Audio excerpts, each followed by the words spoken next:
Салт дәстүр халықтың ұстанымдарының жиынтығы. Салт дәстүрлер халықтың өмір тұрмысынан, дүниетанымынан туындайтын мәдени құбылыс. Шашу бұл қуанышқа арнап жиналған жұрттың алдында жасалатын ырым. Шашуды жақсылықтарға шашады. Сүйінші қуанышты хабарды бірінші болып жеткізген адамның алатын сый кәдесі. Отбасылық салт дәстүрлерге шілдехана, бесікке салу, қырқынан шығару, үйлену жатады. Шілдехана сәби туғанда жасалатын той.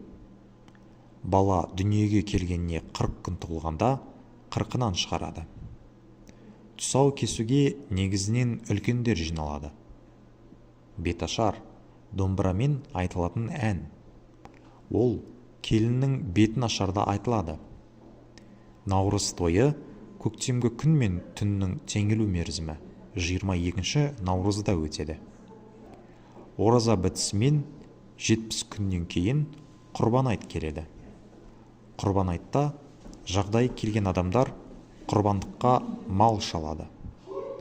Құрбан айтта адамдар Құран оқып, дәм татысады. Қазақ халқында тұрмыс тіршілігіне байланысты көптеген салт дәстүрлер мен әдет ғұрыптар бар. Осындай дәстүрлерімізді өмірде қолданып, әр ата-ана отбасында айтып, үйретіп отырса, ұтарымыз көп болар еді.